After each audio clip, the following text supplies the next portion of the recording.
The Imperium did not rage.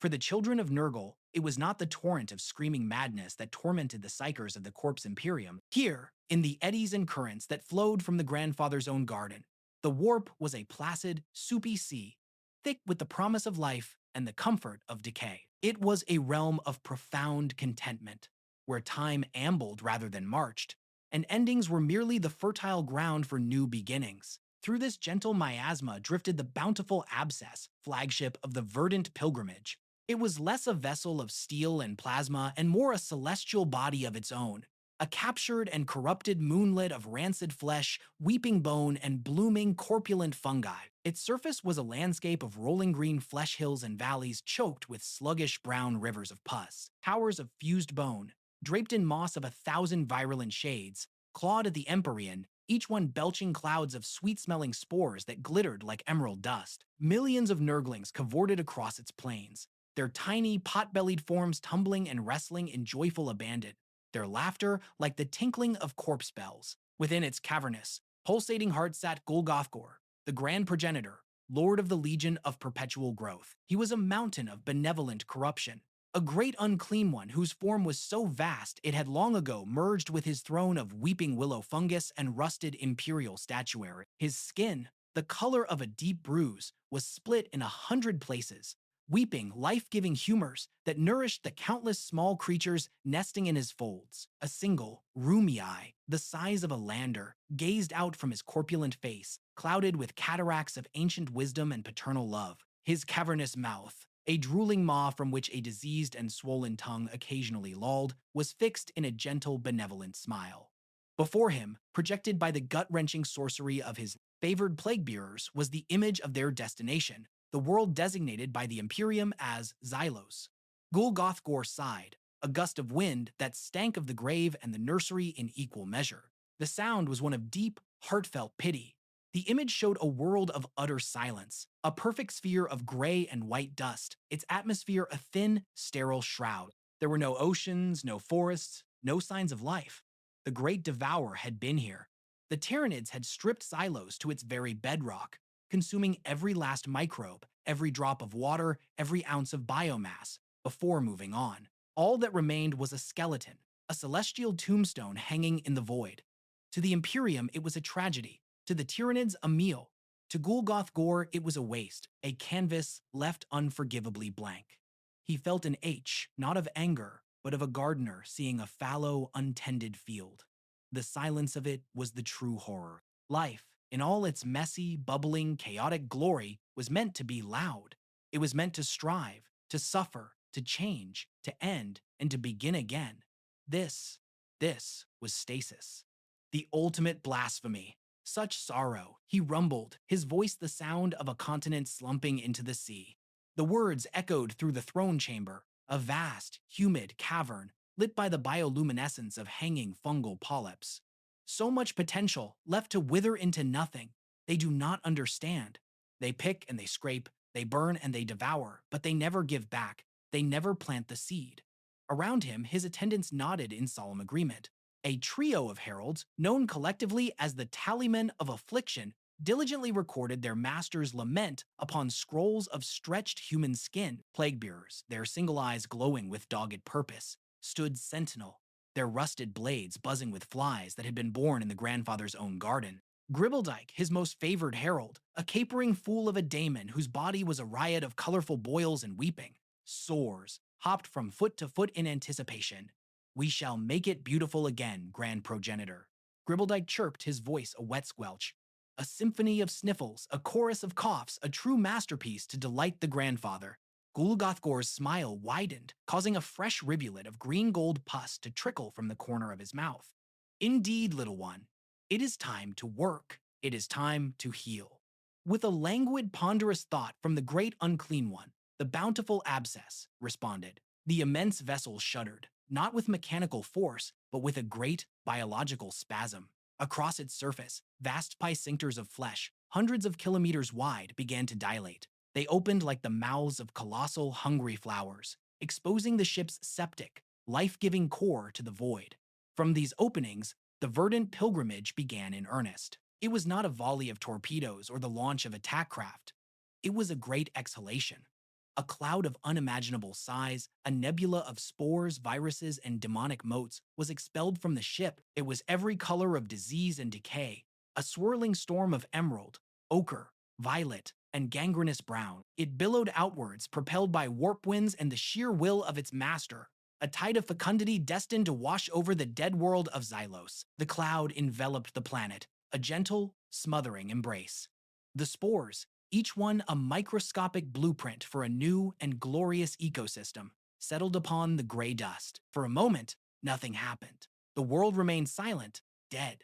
But deep within the daemonic code of each particle, a change was occurring. They tasted the sterile chemistry of the world, analyzed its mineral composition, and began the great work of transformation. The first change was subtle. The gray dust began to darken, turning to a rich, damp loam. The process accelerated. Within hours, the entire surface of Xylos was no longer dust, but thick, pungent mud that steamed in the faint light of the distant star. Then came the waters. From the deepest canyons, where the spores had pooled, a thick, viscous fluid began to seep. It was not the clear, sterile water of imperial worlds, but a nutrient-rich broth, the color of curdled milk, teeming with microscopic life. It flowed, carving new paths, forming sluggish rivers that pooled in the vast impact craters, creating placid, stinking seas. The next stage was the flora.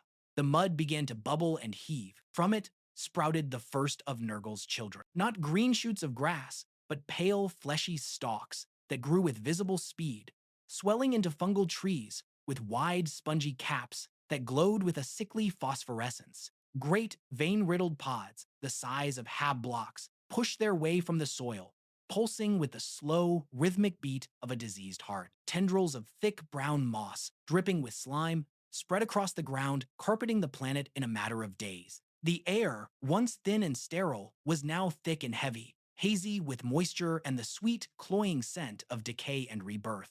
Finally came the fauna. The pods split open with wet, tearing sounds, birthing the first generation of Xylos' new inhabitants. Legions of Nurglings, their forms shaped by the unique minerals of the world, spilled out onto the soft ground. They were creatures of pure joy, their gurgling laughter echoing across the nascent swamps and fungal forests. They splashed in the puss rivers, wrestled in the mud, and began the sacred task of spreading the grandfather's gifts to every corner of their new home. From the deeper spawning pools emerged the plague bearers, their forms more robust, their purpose more defined.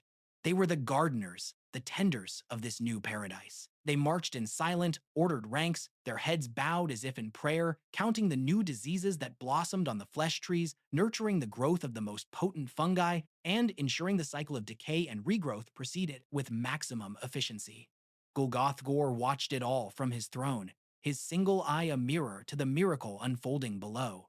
He saw the gray tomb become a vibrant, teeming world. He heard the silence replaced by a chorus of life, the buzzing of trillion-strong fly swarms, the squelching footsteps of his legion, the happy shrieks of his smallest children. A profound sense of peace settled over him. This was not conquest. This was not destruction. This was artistry. This was compassion. He had taken a dead thing, a monument to the futility of the cosmos, and had given it the greatest gift of all, the boundless, glorious, never-ending cycle of life. Blessed by Nurgle's boundless generosity, the world of Xylos was alive again, and it was beautiful. For 3 standard Terran weeks, Xylos was a paradise of solitude, a private masterpiece admired only by its creator and its inhabitants. Golgothgor observed the burgeoning life cycles with the patient satisfaction of a master gardener. He watched as vast herds of slug-like beasts, their backs encrusted with shrieking fungal growths, migrated across the plains of weeping flesh, their passage tilling the soil for new, more exotic plagues to take root. He chuckled as swarms of bloated corpse flies, each the size of a servitor, engaged in intricate, buzzing mating dances in the thick, hazy air. Every gurgle, every pop of a bursting pustule, every sigh of noxious gas from a geothermal vent was a note in a grand symphony of life. The silence had been banished forever. It was into this idyllic scene that the outsiders came.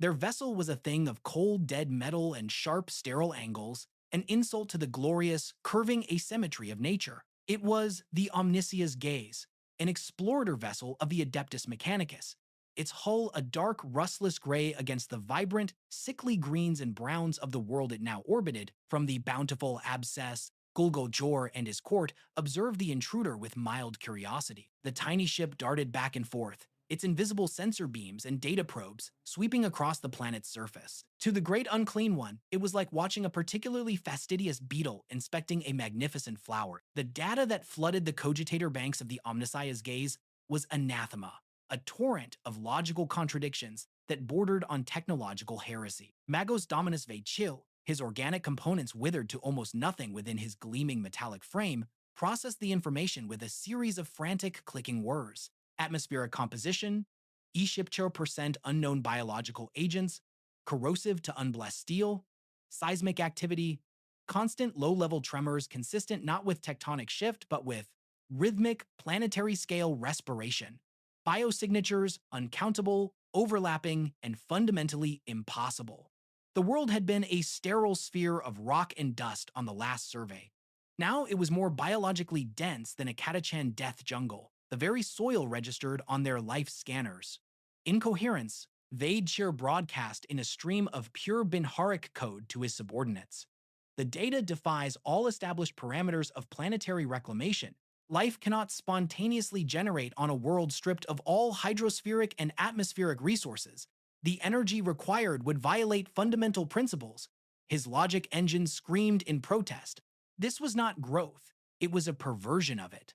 This was data plague, a chaos of information that mirrored the biological chaos on the world below. A priority alpha astropathic message was dispatched, a shriek of pure quantified horror laced with requests for immediate military intervention.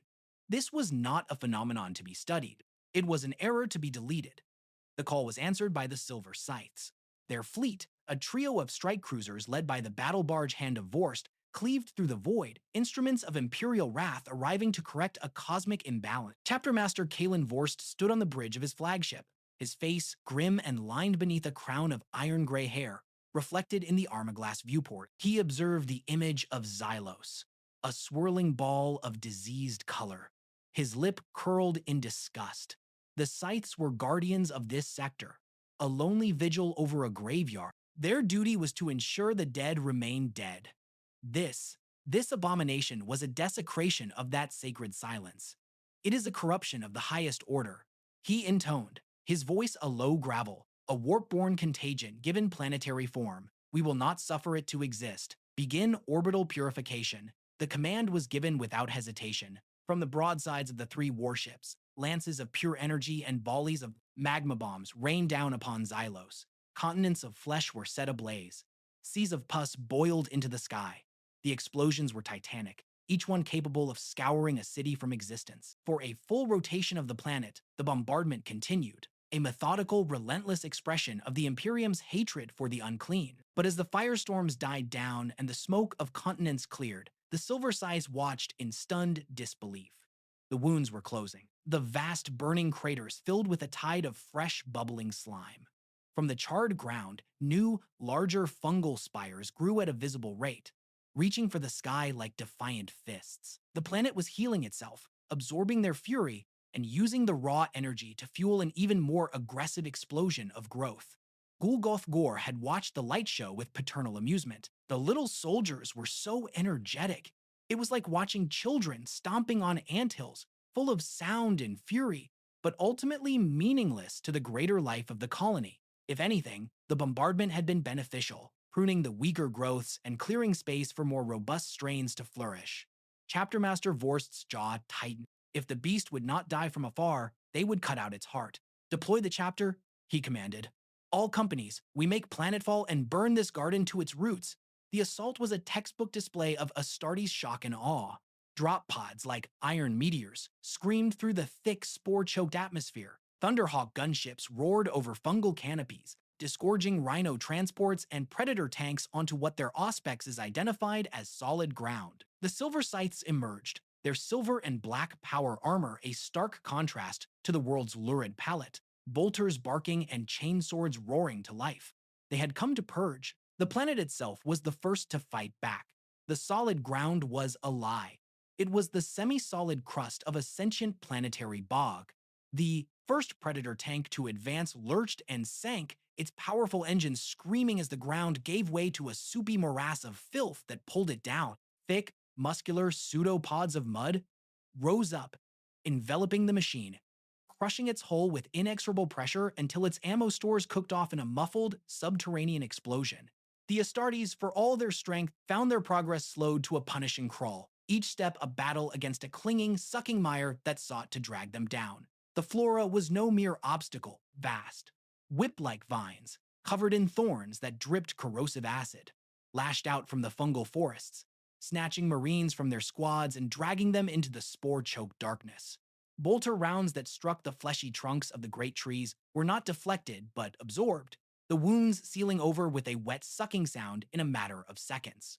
Spore pods, disturbed by their passage, burst in clouds of glittering dust that clung to their armor, its microscopic tendrils immediately working to eat through ceramite seals and find the living flesh within. Then the inhabitants of the garden came out to greet them.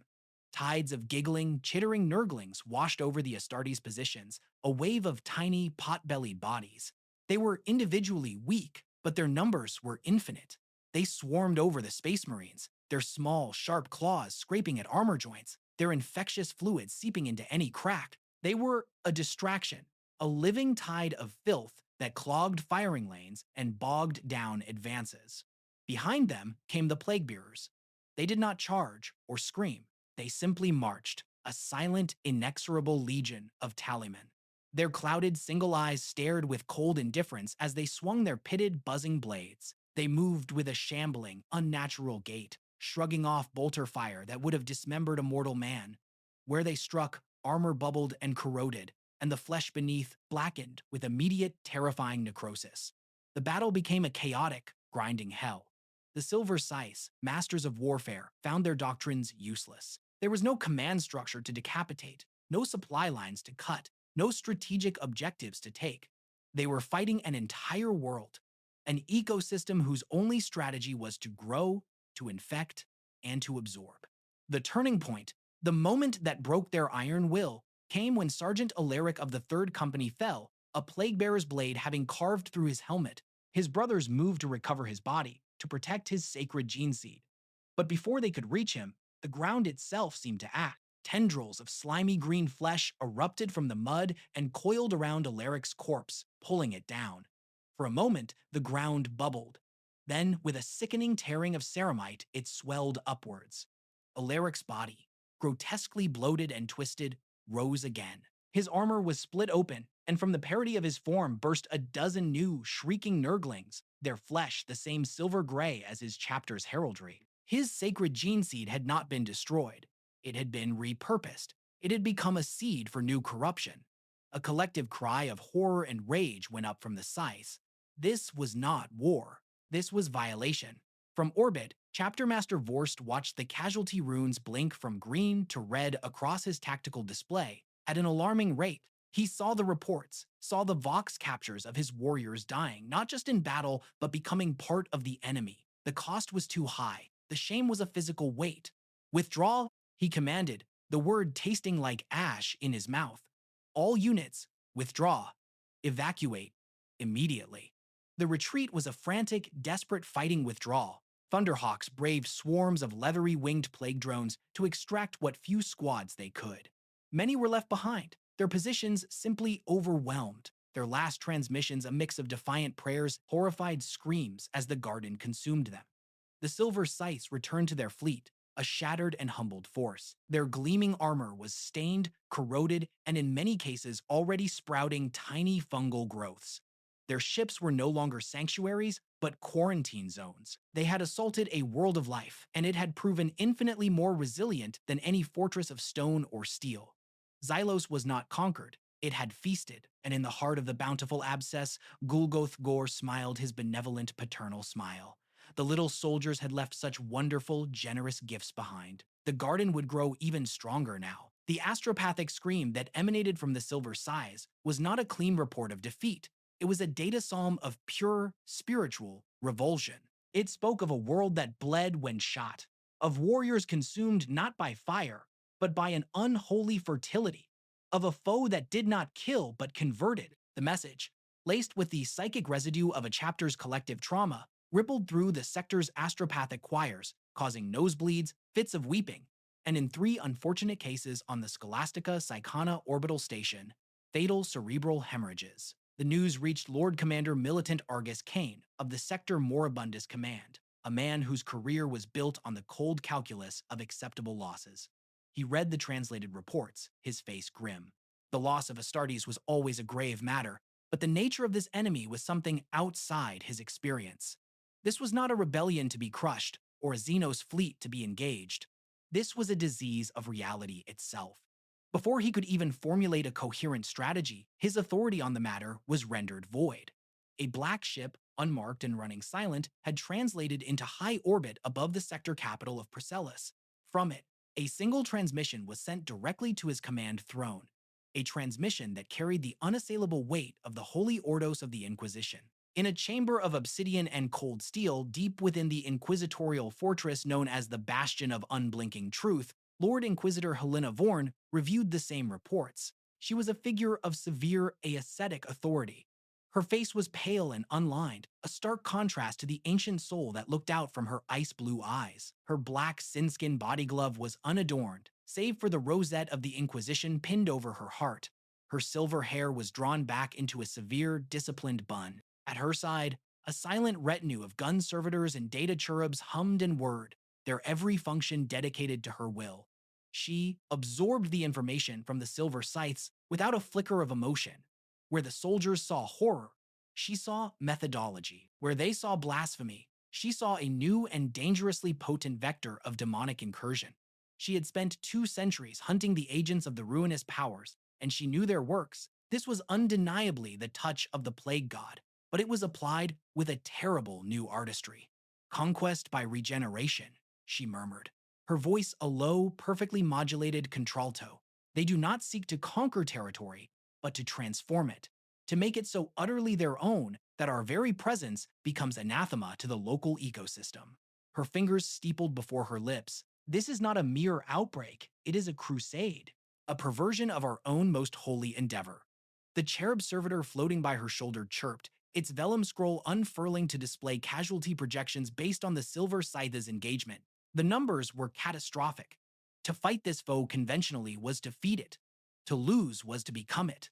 This verdant pilgrimage, as the Daemons styles it, she declared, her voice resonating with absolute finality, is declared excommunicate traitoris.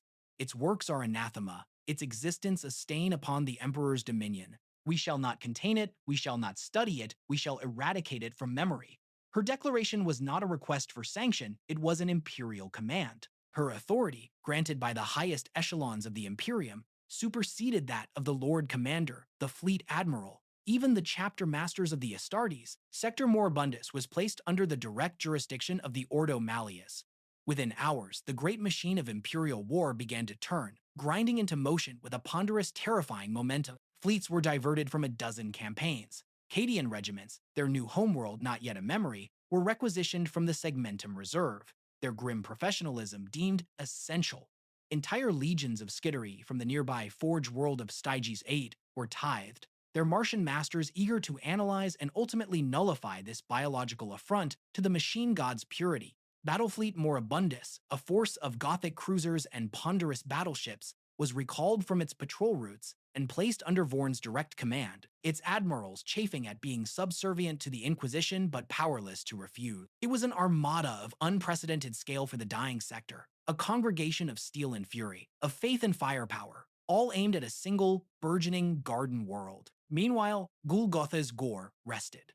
His first garden was thriving, a self-sustaining testament to the grandfather's love. Xylos was a jewel of contagion, its fungal forests now scraping the upper atmosphere, its puss seas teeming with creatures of delightful virulence. The offerings left by the Little Silver Men had proven most generous. The captured gene seed, once planted in the planet's core, had blossomed into unique and fascinating new strains of plague, each with a hint of Astartes' resilience. The wrecks of their tanks and gunships were now islands of rusted metal in the swamps, their hulls serving as nurturing hives for new generations of plague drones. The great Unclean one was pleased, but a true artist is never satisfied with a single work.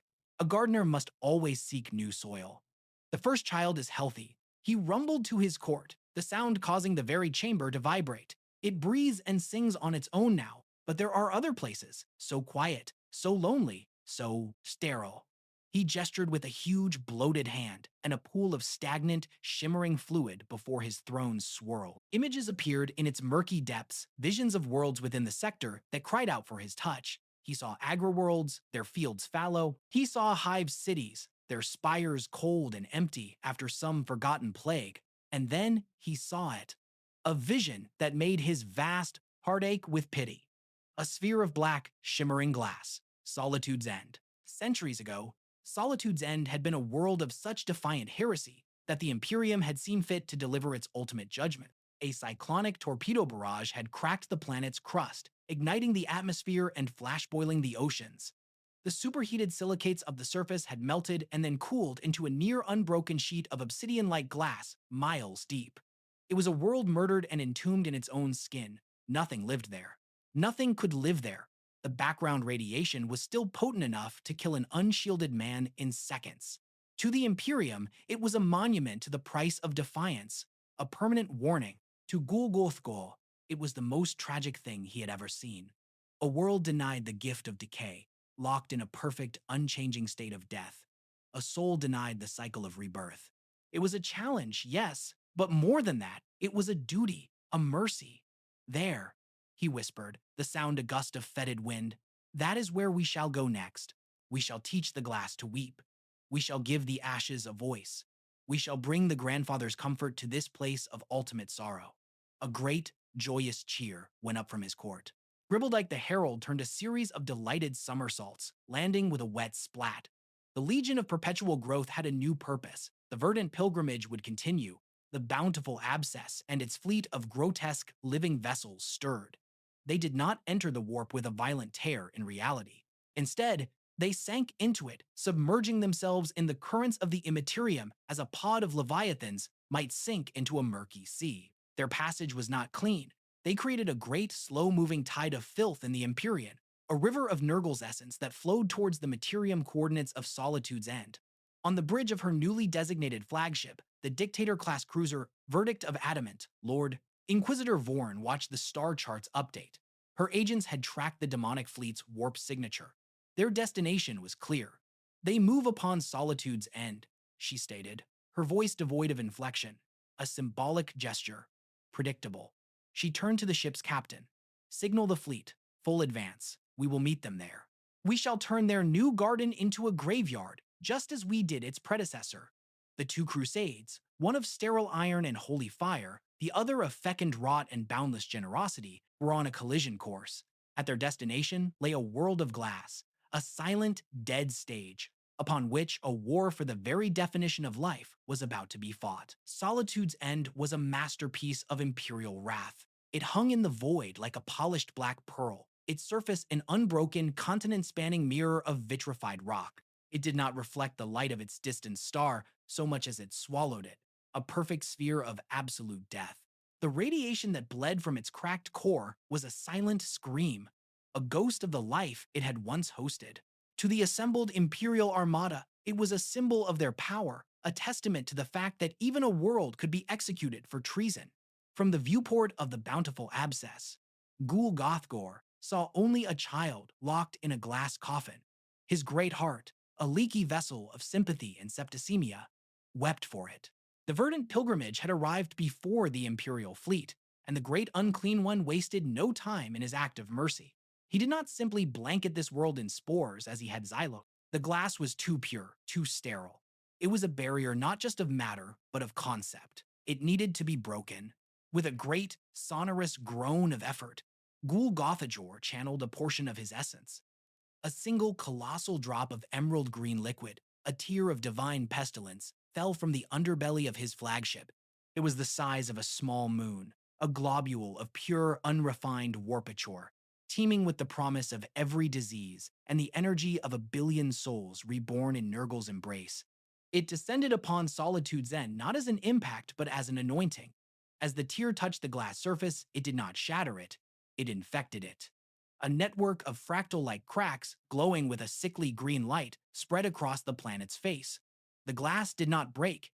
It crazed like a window touched by an impossible frost. From these cracks, the life-giving contagion seeped into the planet's dead heart. It found the residual geothermal heat, the lingering radiation, and it fed upon them.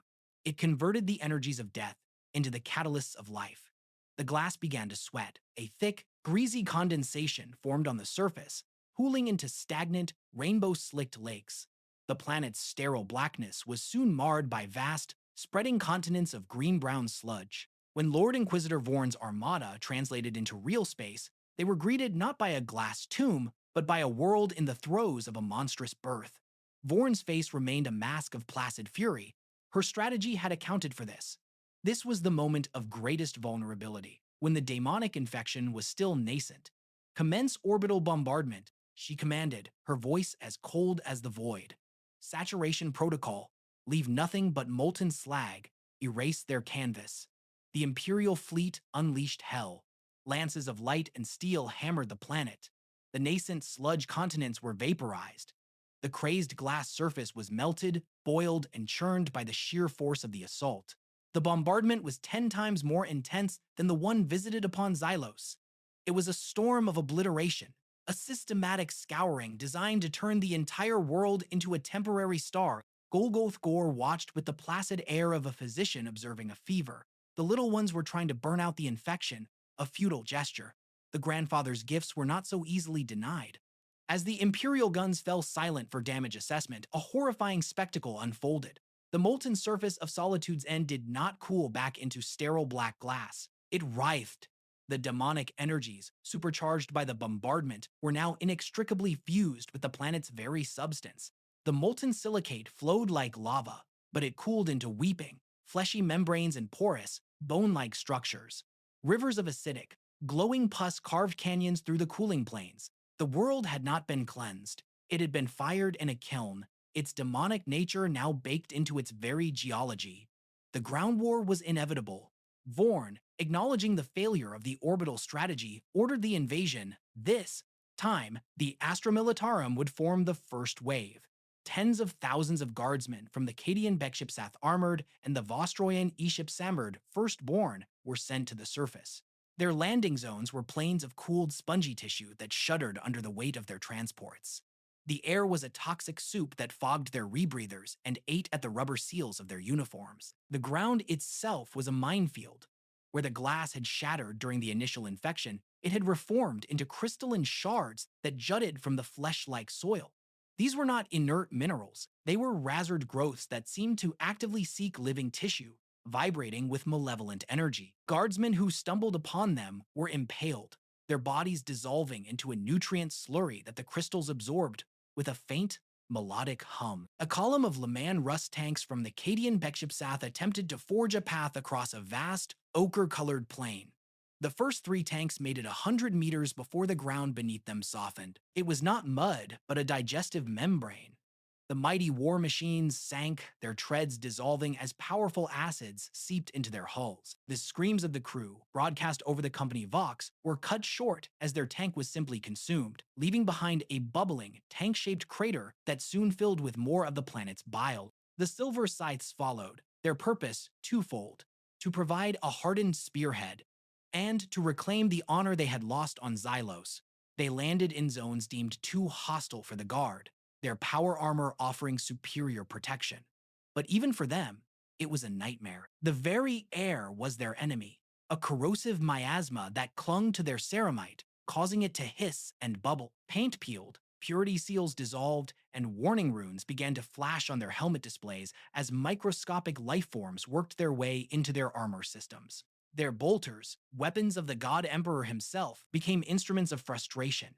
They fired upon lumbering, slug-like beasts that dissolved into puddles of acid when killed, their remains splashing onto the Astartes and eating through their armored boots. They were beset by swarms of plague drones, whose droning buzz was a psychic irritant, inducing feelings of lethargy and despair in even the most stoic warrior. As the Imperial beachhead struggled to expand, the planet itself began its counterattack. The ground heaved. Great mounds of flesh earth rose and split open, and from these makeshift burrows emerged the true horrors of Solitude's End. Colossal, maggot-like creatures, their bodies the size of promethium refineries, burrowed to the surface. They were the planet's antibodies, living siege engines of Nurgle's creation. Their maws, ringed with teeth of jagged crystalline bone, could swallow a rhino transport whole. Their passing left trenches filled with a thick, cloying slime that was a potent mutagen, turning patches of the battlefield into impassable zones of accelerated cancerous growth. The Imperial line buckled, guardsmen broke and fled, only to be consumed by the predatory landscape. Squads of Silver Scythes found themselves isolated, cut off by newly formed rivers of pus or ambushed by burrowing monstrosities. It was a battle against an entire world, a foe with no flanks, no rear, and no mercy. On the verdict of Adamant, Lord Inquisitor Vorn watched the pick feeds, her expression unreadable. The casualty reports were a torrent of red. Regiments were being consumed, Astartes were being corroded. Every shell they fired, every soldier they lost, seemed only to fertilize the soil of this hellscape. She had brought the might of an imperial crusade to this dead world, and in doing so, she had become the unwitting midwife to its monstrous resurrection. The crucible was forged, and it was burning her armies to ash. The imperial assault on Solitude's End had devolved into a meat grinder of unprecedented scale and horror.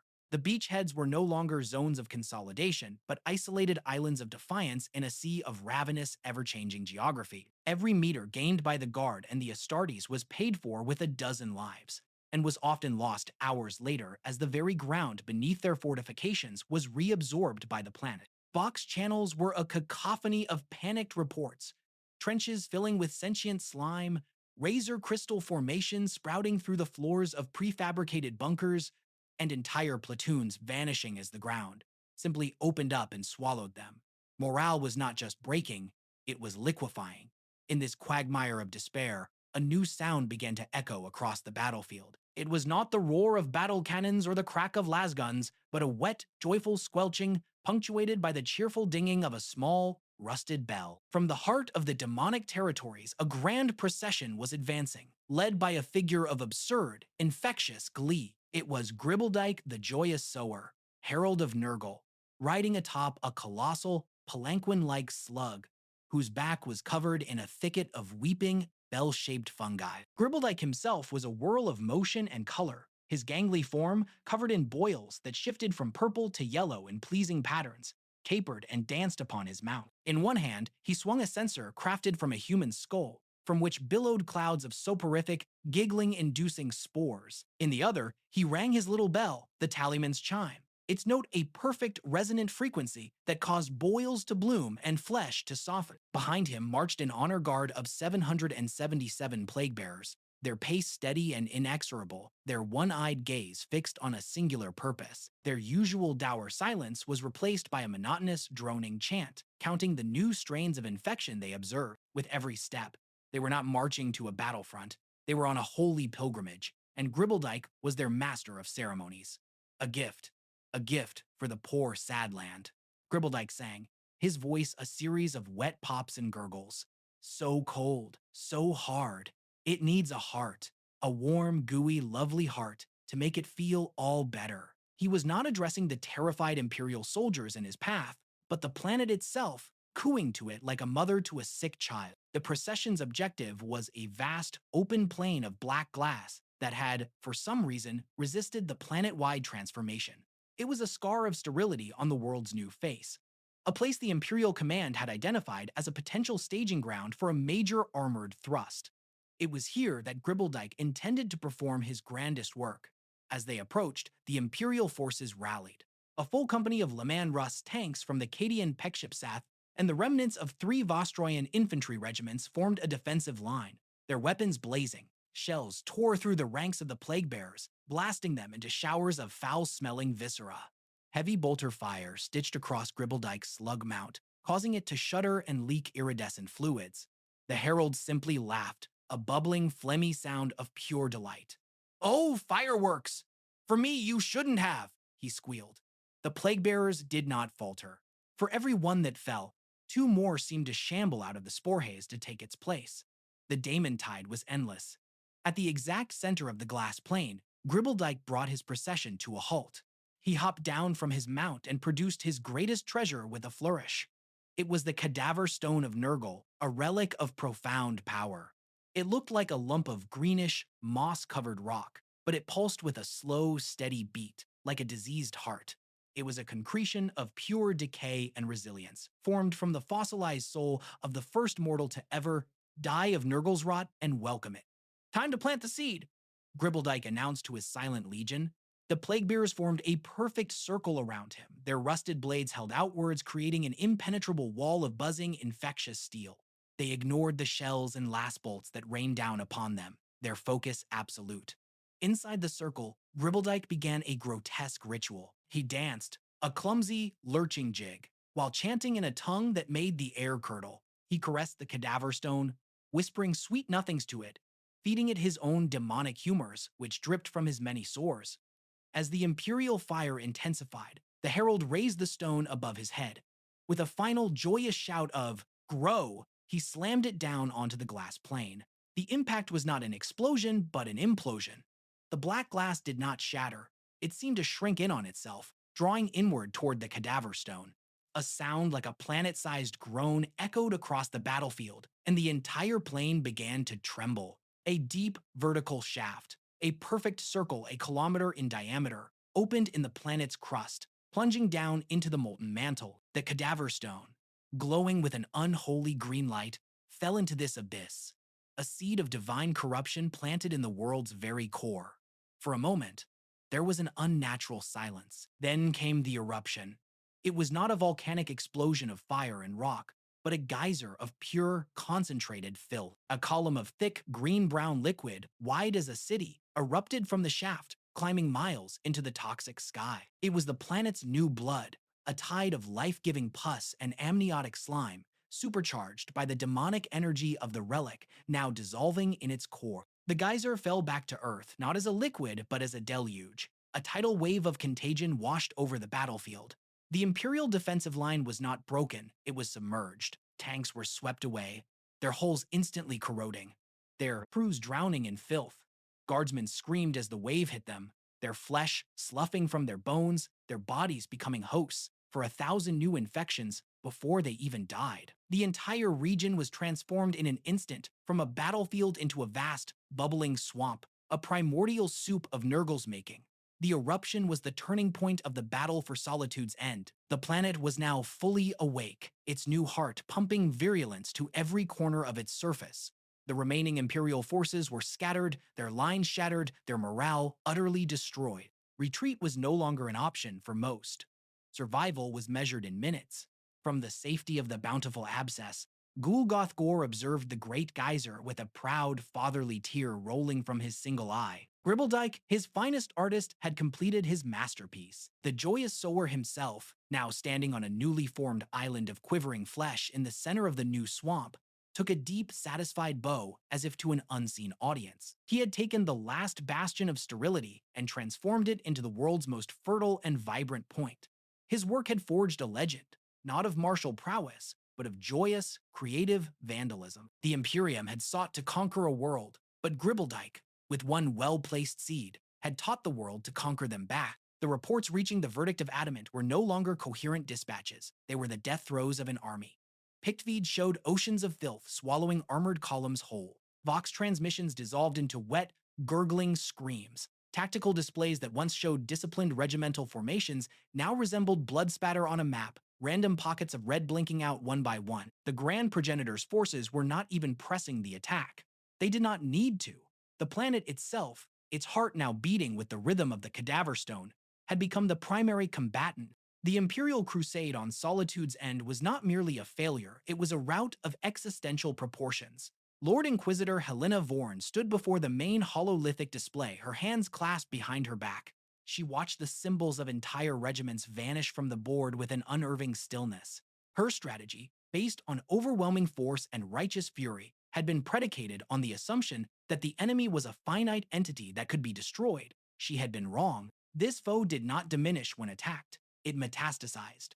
To fight it with conventional weapons was like trying to extinguish a fire with promethium. Every shell fired was an offering. Every soldier lost was a sacrifice that fertilized the enemy's garden. A new logic was required. A colder, more absolute calculus. Her adjutants and military advisors stood a respectful distance away, their faces etched with horror and disbelief. Lord General Martok, a veteran of 100 campaigns, was ashen-faced. "My Lord Inquisitor," he stammered, his voice hoarse. "We must withdraw. We must. We must declare this world perdita. There is nothing left to save. We are losing everything." Vorn turned her head slowly, her ice-blue eyes fixing him with a gaze that was colder than the void. "Everything is already lost, Lord General," she said, her voice soft but carrying an edge of tempered steel. "The question is no longer how we win, but how we ensure they do not." She turned back to the display, her mind already moving beyond the disaster unfolding below. This Verdant Pilgrimage is a conceptual threat. It offers life, a grotesque parody of it, but life nonetheless. It takes dead worlds, monuments to our judgment, and makes them fertile. It is a heresy that attacks not just our soldiers, but our very doctrine. How long until some desperate peripheral world sees this rebirth as a preferable alternative to starvation or tyrannid consumption? Her question hung in the air, a chilling prophecy. The true danger was not military, but ideological. "We cannot defeat this life with death," she continued, her voice hardening. "We must answer it with a more perfect, more absolute form of death.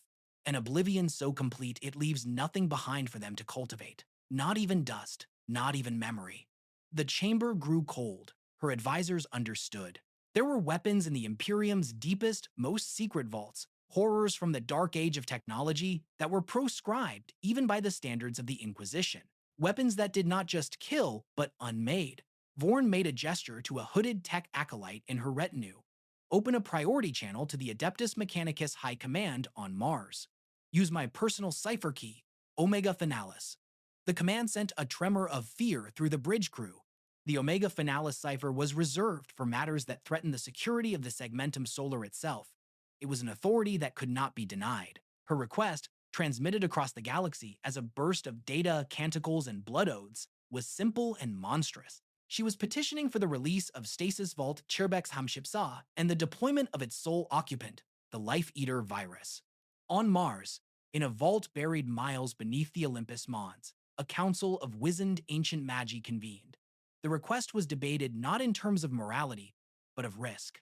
The Life Eater was a weapon of pure annihilation, a swarm of self-replicating nanophages that consumed all carbon-based matter, converting it into a fine, gray, utterly inert dust. It did not differentiate between demonic flesh, human tissue, or xenos biology. It simply consumed. Its only known counteragent was a complex, multi-frequency broadcast that caused the nanophages to self-liquidate. To deploy it was to risk its loss, and to lose control of the Life Eater was a catastrophe that could potentially scour the entire galaxy of biological life. But the authority of an Omega Finalis request from a Lord Inquisitor of the Ordo Malleus could not be ignored. The threat she described was deemed sufficient. The seals on Stasis Vault Chirbex Hamshipsa, untouched for 6 millennia, were broken, while the Imperial Armada conducted a desperate fighting retreat from the orbit of Solitude's end. Golgothgor's pilgrimage moved on. The garden on that world was now self-sufficient, a true monument to the grandfather's generosity. The great Unclean One, ever the artist in search of a new canvas, had selected his next project. It was the shrine world of Saint Arabella. Once a lush paradise world, it had been subjected to exterminatus 2 centuries prior, during a war against a Slaaneshi cult that had corrupted it to its core. Its continents were now plains of scorched black earth and mountains of fused ruins. It was another dead world, another soul crying out for rebirth. The Legion of Perpetual Growth arrived and began its work. The process was faster this time. The soil of a world that had once known life was far more receptive than sterile glass. Within days, the first fungal spires were breaking through the ash, the ruins of cathedrals becoming trellises for thick, pulsating vines. The work was proceeding beautifully. It was into this scene of nascent resurrection that Vorn's counterstroke arrived. A single, small, black ship, the Inquisitorial Courier, silent anathema, jumped into the system, far from the daemonic fleet. It carried a single payload, a torpedo containing a vial of shimmering silver liquid. It was fired not at the planet's surface, but at its sun. The torpedo struck the star, and the vial shattered. The Life Eater virus, shielded from the star's heat by a temporary stasis field, was atomized and carried outward on the solar winds. It was a silent, invisible plague. It reached the shrine world, not as a storm of fire, but as a gentle rain of undetectable nanomachines. Ghoul Gothgor and his children felt it first as a strange quietness. The joyous symphony of decay began to falter. A Nurgling, happily chewing on a piece of rotted cathedral masonry, suddenly froze, its gurgling laughter cut short. Its fleshy form did not rot or explode, it simply crumbled, dissolving into a small pile of fine gray dust that was indistinguishable from the ash upon which it sat. A plague bearer, diligently counting the petals on a newly bloomed puss blossom, paused, its single eye clouding over. Its form held for a second, then collapsed into dust, its rusted sword clattering onto a pile of gray powder. The effect swept across the planet with terrifying speed. The great fungal spires, which had reached for the heavens moments before, disintegrated into colossal pillars of dust that were then scattered by the thin wind. The pulsating vines turned to powder on the cathedral walls. The nascent seas of slime evaporated, leaving behind dry gray basins. The planet was not being burned or scourged, it was being unwritten. On the bountiful abscess, a wave of horror, an emotion utterly alien to Nurgle's children, swept through the vessel. Daemons shrieked as their very forms began to dissolve. The living ship groaned, its fleshy corridors turning brittle and gray, its bone towers cracking and crumbling into nothing. Ghoul Gothgor roared, a sound of paternal agony and disbelief. He watched as his beautiful new garden, every plant, every creature, every lovingly crafted disease, was reduced to absolute nullity. The Life Eater was not just killing his creations, it was erasing them from existence, leaving no corpse, no decay, no potential for rebirth. It was the ultimate blasphemy, an engine of perfect, sterile stasis. This was not war. This was a statement. Vorn had answered his crusade of life with a crusade of absolute nothingness, and the silence that fell upon the shrine world of Saint Arabella was a silence more profound and more terrifying than any death he had ever known. The deployment of the Life Eater virus was an act of such profound, sterile violence that its psychic echo was a shriek of nothingness. It did not reverberate through the warp as a wave of death and despair, which Nurgle's legions would have understood and even savored. Instead, it was a sudden, chilling silence, a void in the Empyrean chorus where a burgeoning symphony of life had just been playing. For the Imperium, it was a victory, stark and absolute. For the Verdant Pilgrimage, it was an incomprehensible act of theological terror. On the bridge of the Verdict of Adamant, Lord Inquisitor Vorn watched the censor returns from the now silent Saint Arabella system. The world was a perfect sphere of gray dust, its very geology unmade. The demonic fleet, caught in the expanding wave of the nanoplague, had suffered catastrophic damage. Several of their smaller biovessels had simply disintegrated. The flagship, the Bountiful Abscess, had survived, but was heavily wounded, its outer layers flaking away like dead skin. The enemy was in retreat, limping back towards the miasma of generosity, the warp storm from which they had emerged. Vorn allowed herself a flicker of grim satisfaction. She had met an absolute weapon of creation with an absolute weapon of destruction. She had restored the balance of terror. But the aftershocks of her decision were already beginning to spread, not through the warp, but through the hearts and minds of the Crusade's own members. The news of the cleansing of Saint Arabella was disseminated throughout the Imperial fleet and the sector command. It was presented as a triumph, a sign that the Inquisition had a final, unanswerable solution to the demonic threat. Yet, for many, the nature of this victory was deeply unsettling. The Cadian regiments, grim pragmatists born of endless war, accepted it with stoic silence. The Mechanicus elements from Styges Aedi were fascinated, requesting full data logs on the nanoplague's efficacy.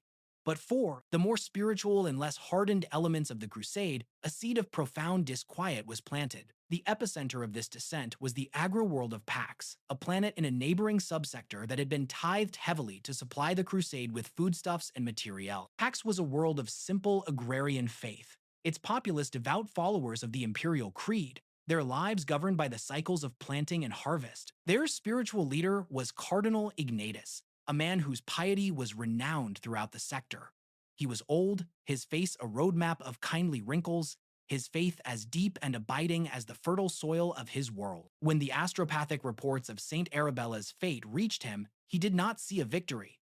He saw a sin of a magnitude that staggered his soul. Cardinal Ignatius had been horrified by the emergence of the Verdant Pilgrimage, preaching sermons against the daemonic taint and leading his flock in sector-wide prayers for the success of Vorn's crusade. He had seen the Pict captures of the Plague Gardens and had condemned them as a vile mockery of the Emperor's creation. But the Inquisitor's response, the absolute annihilation of a world teeming with what was, by any definition, life, struck him as a greater blasphemy. He locked himself in his grand cathedral in the planetary capital of Sanctum, praying for days, seeking guidance. He reviewed the reports, the images of the teeming, vibrant plague worlds, and then the final, silent image of the gray dust ball that was once Saint Arabella. He saw the imperial doctrine, that which is not of the Emperor's design must be destroyed, but he also saw a universe where the Imperium was losing, where worlds died by the thousand, where hope was a flickering candle. The Daemons, in their twisted way, were making the dead live again. The Imperium, in its righteousness, was making them deader. A terrible, seductive heresy began to form in the old cardinal's mind. What if this was a trial from the God Emperor himself? What if he, in his infinite wisdom, had sent this plague of life to test the faith of his servants? Perhaps the correct response was not to destroy it, but to understand it, to purify it, to guide it towards a form that could be of service to mankind. The Daemons were agents of chaos, yes, but was not life itself a form of chaos? A messy, unpredictable, glorious chaos that the Emperor had originally intended for humanity to rule? He emerged from his seclusion transformed. His next sermon, broadcast across the entire planet, was not a condemnation of the Daemon, but a condemnation of the Inquisition.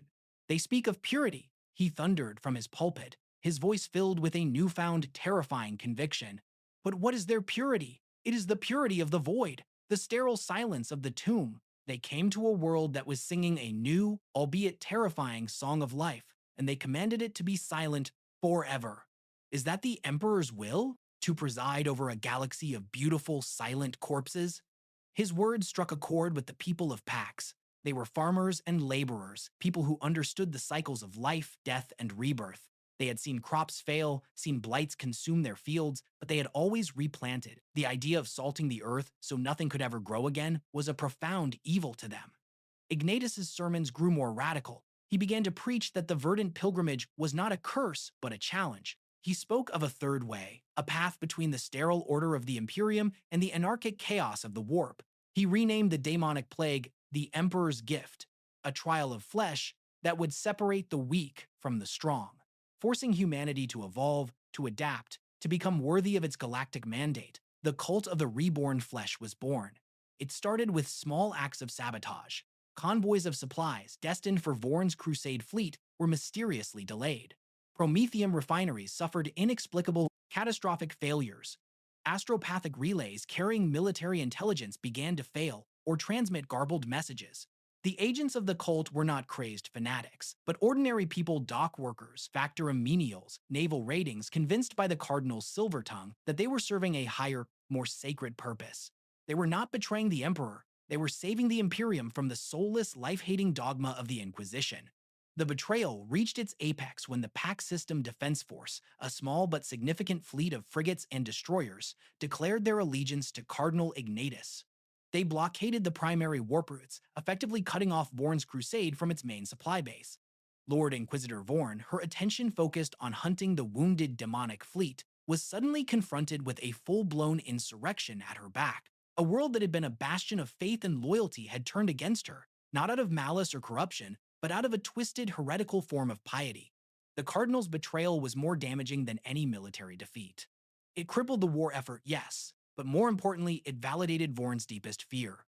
The seductive ideology of the Verdant Pilgrimage was beginning to take root in the minds of men. The Imperium's greatest weapon was not its fleets or its armies, but its absolute, unquestioning faith. And on the world of Pax, that faith had been turned into a weapon against them. The heresy on Pax was a cancer metastasizing in the heart of the Imperial Crusade. What had begun as a theological dispute had erupted into open rebellion, crippling the logistical spine of Lord Inquisitor Vorn's war effort. Ships low on fuel and munitions were forced to remain on station, unable to join the hunt for Ghoul Gothgor's retreating fleet. Food and medical supplies dwindled, and the wounded from the disastrous campaign on Solitude's End began to die in greater numbers.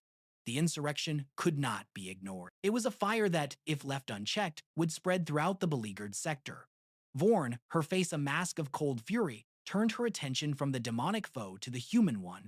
The task of breaking the Pax blockade and purging the heresy fell to the most disciplined and spiritually resilient warriors in her fleet, the Silver Scythes. For Chapter Master Kalen Vorst, the order was a draught of bitterest poison. He and his warriors had signed on to this crusade to fight the Daemon, the external, unambiguous enemy. They had faced the horrors of Xylos and Solitude's End, had seen their brothers' bodies profaned and their faith tested in a crucible of filth. They were warriors of the Ordo Malleus, their purpose forged to combat the unnatural. To be redeployed to fight misguided humans, subjects of the Emperor, felt like a profound misuse of their sacred duty. Yet the order was absolute, and the cost of the rebellion was plain to see. Vorst stood on the bridge of the Hand of Vorst, watching the verdant, peaceful-looking globe of Pax on the main viewer. He felt a deep, weary sickness in his soul. "They are fighting men who should be our allies," he said to his assembled captains, his voice a low growl of contained frustration. "They are blinded by the words of a fool, a traitor who cloaks his heresy in the Emperor's name. We will offer them one chance to see reason." 1. The Silver Scythe's fleet approached Pax, broadcasting on all channels. It was not a threat from Vorn or demand from the sector command. It was a message from Kalen Vorst himself, Astartes to mortal. He spoke of duty, of the true nature of the demonic foe, of the horrors he and his men had witnessed firsthand. He pleaded with the Pax defense force to stand down, to arrest the heretic cardinal, and to return to the Emperor's light. His only reply was a stream of scripture from Cardinal Ignatius, condemning the Scythes as soulless agents of the inquisitorial death cult, followed by a volley of torpedoes. The space battle was short, brutal, and utterly one-sided. The Pax fleet was composed of system patrol craft, no match for Astartes strike cruisers. The Silver Scythes did not exult in their victory. They methodically crippled the enemy ships, their guns firing with grim precision. They blew out engine blocks and weapon batteries, leaving the rebel ships dead in the void, their crews alive to contemplate their treason. It was a victory that felt like a defeat. Breaking the blockade was the easy part. The true horror lay on the planet below. Cardinal Ignatius, anticipating the assault, had turned Pax into a fortress of faith. The populace, whipped into a frenzy of religious hysteria, had become a fanatical militia. Farmers armed with autoguns stood beside professional soldiers of the Planetary Defense Force, all united in their belief that they were fighting a holy war against the life-hating Inquisition. The Silver Scythe's assault began with targeted strikes against command centers and military installations. They deployed with surgical precision, seeking to decapitate the rebellion's leadership and minimize civilian casualties. But they found no clear distinction between the two. The command center was the Grand Cathedral. The barracks were the town squares. Every citizen was a potential combatant. The fighting was a nightmare, a bitter, grinding urban war where every building was a potential ambush and every non-combatant a potential threat.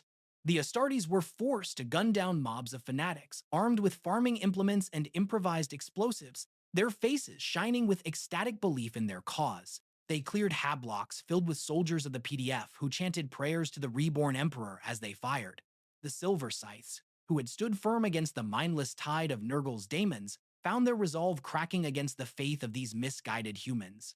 To kill a daemon was a righteous act.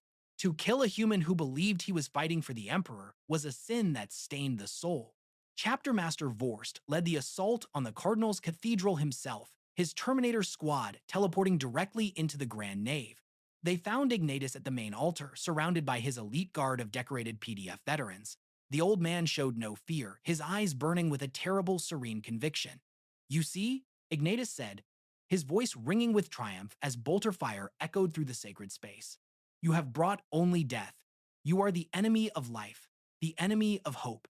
You would rather see 1,000 faithful subjects of the Emperor die than allow one dead world to live again." Kalen Vorst did not argue. He did not debate. He raised his stormbolter and, with a heavy heart, executed the heretic cardinal. But Ignatius's death did not break the rebellion. It made him a martyr. The fighting intensified across the planet, the cult of the reborn flesh, now fueled by the rage of grief. The war for Pax became a long, bloody stalemate. The Silver Scythes, designed for lightning assaults, were bogged down in a protracted war of attrition against an entire world. Their numbers, already depleted from the campaigns against the Daemons, dwindled further. For every fanatic they killed, 2 more seemed to take up arms, inspired by the Cardinal's sacrifice. The attrition was more than just physical. The Scythe's faith, the bedrock of their existence, was being eroded. They were haunted by the faces of the men and women they were forced to kill. The words of Cardinal Ignatius, though heretical, contained a sliver of terrible seductive logic that wormed its way into their thoughts during the long, quiet watches of the night. Were they truly the saviors of the sector, or were they merely the instruments of a cold, sterile doctrine that preferred ashes to a flawed, corrupted life? The cost of the war was becoming unbearable. The chapter was bleeding out, not in a glorious battle against the daemon, but in a squalid, soul-destroying police action. From her command ship, Lord Inquisitor Vorn watched the slow, grinding destruction of her finest warriors. She saw their effectiveness plummeting, their reports becoming shorter, bleaker. She had used them to cauterize the wound of heresy, but the cancer was too deep, and the blade was being blunted. Finally, seeing no other path to victory, she made a decision that would shatter the Silver Scythes forever. She authorized the final sanction. She ordered Kalen Vorst to perform the rite of exterminatus on the world of Pax. The chapter master received the order in silence, the data slate trembling in his gauntlet. To destroy a world of daemons was a necessity. To destroy a world of heretics was a grim duty. But to destroy a human world, a world of farms and cities, a world whose only crime was to be led astray by a false prophet, it was an act that would damn them all. He looked at the faces of his surviving warriors, saw the exhaustion, the doubt, the spiritual agony in their eyes. He looked at the casualty lists, the names of brothers lost not to the glorious plague gardens, but to the back alleys of Sanctum. He realized that the war was already lost. They could fight for another year and perhaps, eventually, kill every last man, woman, and child on Pax. Or they could end it. He made his choice. With a voice devoid of all emotion, he gave the command, the Hand of Vorst, and its attendant. Cruisers moved into position, their cyclonic torpedo bays opening. They had come to this sector to prevent dead worlds from being born again. Now, they were about to create one of their own, and in doing so, they would become the very destroyers they had sworn to fight against. The exterminatus of Pax was performed with a cold, silent efficiency that belied the spiritual cataclysm it represented for the Silver Scythes. There were no grand pronouncements of judgment, no righteous prayers broadcast across the fleet channel. There was only the quiet hum of cyclonic torpedoes being armed, the dispassionate countdown of the ship's master of ordnance, and the terrible, final silence as the warhead streaked away towards the green and blue world below. Chapter Master Kalen Vorst watched from his command throne, his face an unmoving mask of granite. He saw the flashes on the planet's surface, silent blossoms of fire that heralded the cracking of the tectonic plates. He watched as the atmosphere ignited, turning the world into a brief, brilliant star before it was consumed by a shroud of black ash and superheated dust. He had saved the Crusade, but he had damned his chapter. The war for Sector Moribundus was broken, but so were its would-be saviors. The news of Pax's destruction sent a wave of cold dread through the Imperial forces. It was a victory, but a hollow, terrifying one.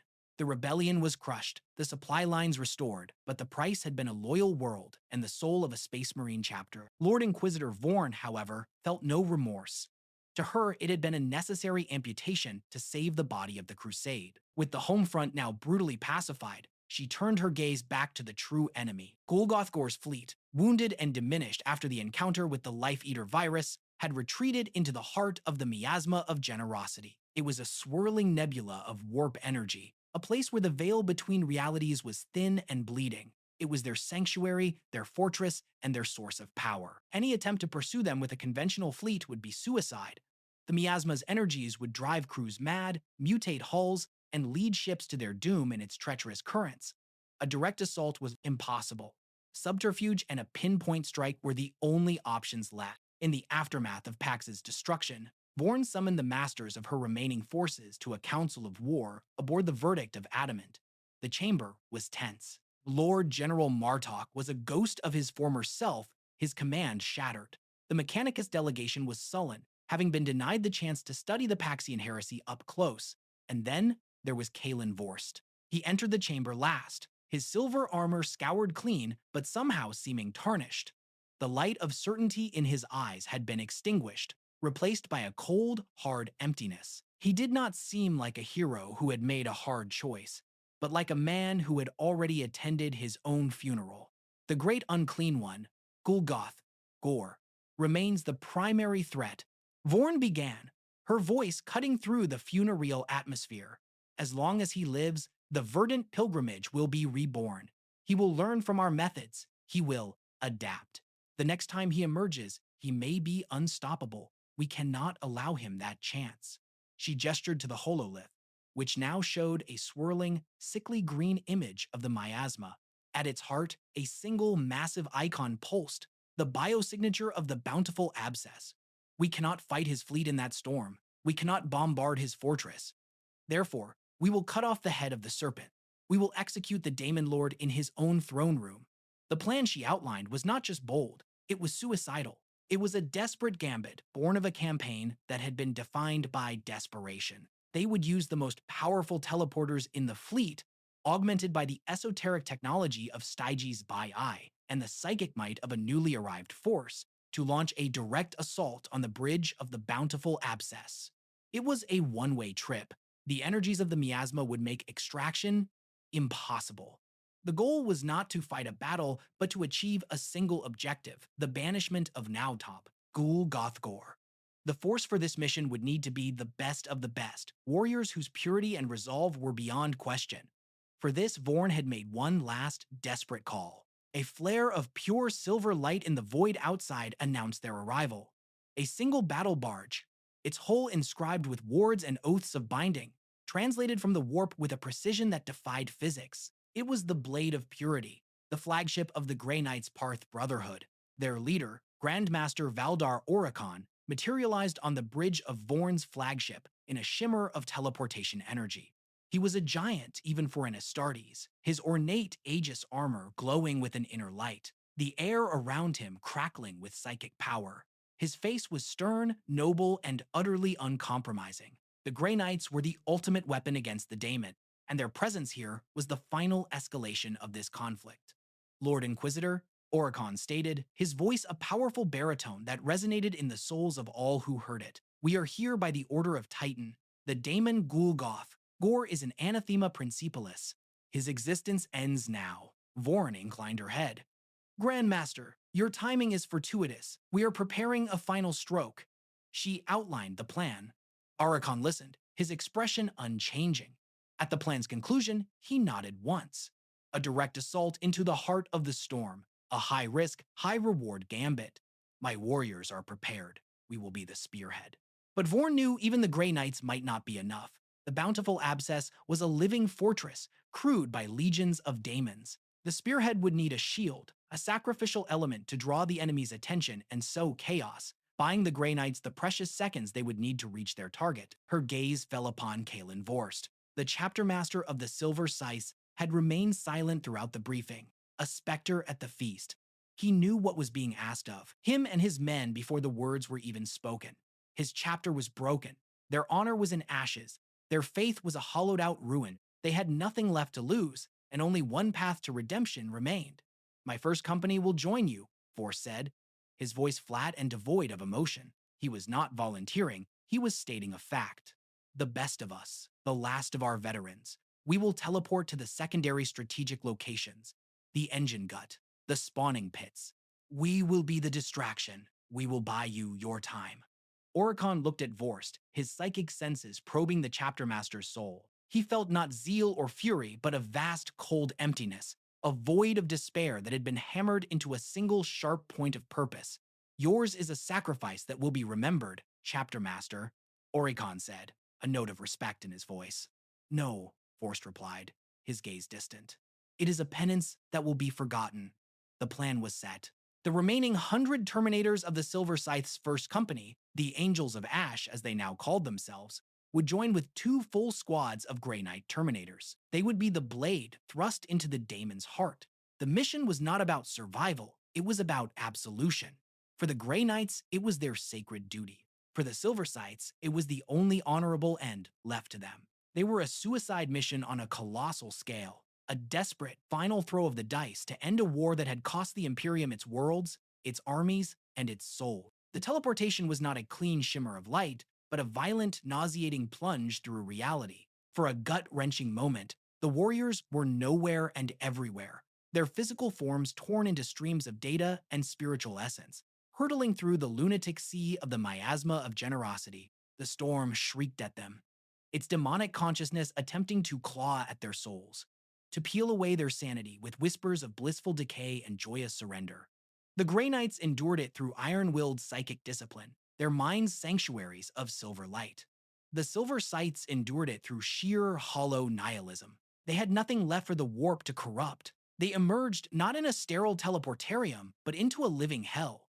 The interior of the bountiful abscess was a cathedral of viscera and disease. They stood knee-deep in a sluggish river of pus on a floor of spongy, breathing flesh. The walls were weeping membranes of tissue, ribbed with arches of yellowed bone. The air was thick, wet, and vibrated with a deep, resonant groan that was the ship's own life sign. Bioluminescent fungi cast a sickly, green-gold light over everything, revealing swarms of Nurglings that capered in the filth, their joyful chittering turning to shrieks of alarm as the armored figures materialized in their midst. Immediately, the ship's immune system responded. Tentacles of flesh, thick as pythons, lashed out from the walls. Pustules on the ground swelled and burst, spraying corrosive, acidic fluids. The very air seemed to coalesce into swarms of biting, buzzing plague flies. The assault force split, their objectives clear. For the Emperor and Titan, Grandmaster Valdar Oricon boomed, his voice a psychic clarion call that momentarily drove back the demonic energies. He and his Grey Knights, a tide of immaculate silver and righteous blue, began their advance towards the vessel's central command nexus, their nemesis force weapons blazing with ethereal fire. Kalen Vorst gave a single, curt nod to Oricon. "The Emperor protects," he said, the words a hollow echo of a faith he no longer felt.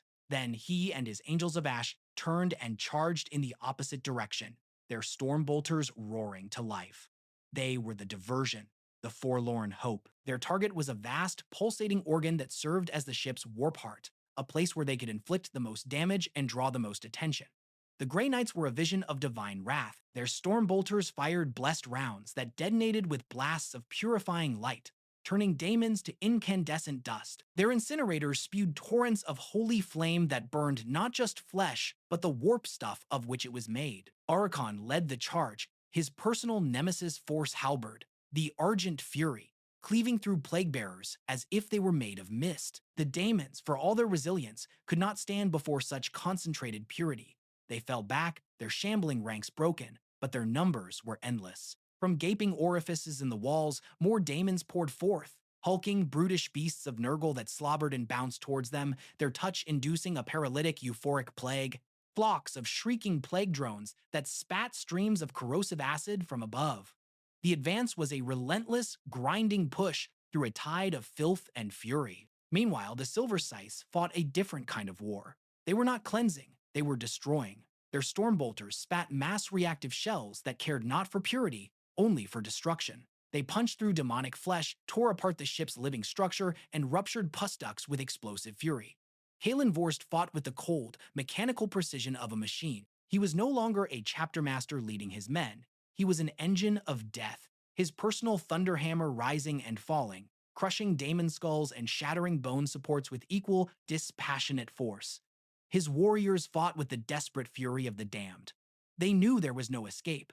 Every shot they fired, every daemon they killed, was an act of penance. They shouted no battle cries, only the names of the brothers they had lost on Solitude's End, in the alleys of Pax, their voices raw with grief and rage. Their objective, the warp heart, was a colossal, multi-chambered organ that pulsed with the sickly green light of the miasma. It was defended by the ship's most potent guardians, a trio of great unclean ones, smaller than Golgothgor, but still mountains of laughing, corpulent flesh. Here, the Angels of Ash made their last stand. They sold their lives dearly, their Terminator armor allowing them to weather blows that would have annihilated lesser warriors. They planted meltabombs on the arterial trunks that fed the organ, detonating their own power cores in final acts of suicidal defiance. Vorst himself, his armor breached and his body racked with a dozen plagues, fought his way to the central nerve cluster of the heart. He saw the great unclean ones turning their attention towards him, their jovial laughter,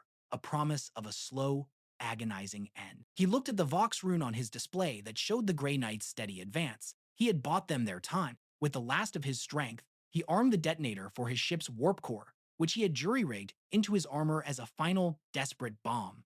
For the sins of Pax, he whispered and triggered it. The explosion was not one of fire, but of pure, unraveling reality. A momentary star of Empyrean energy that consumed the war part and a third of the bountiful abscess in its silent, ravenous blaze. The psychic shockwave of the blast staggered the demonic hordes, and in that moment of confusion, Oricon and his Grey Knights breached the final portal to the command throne. The chamber was a vast open cavern, a parody of an imperial throne room.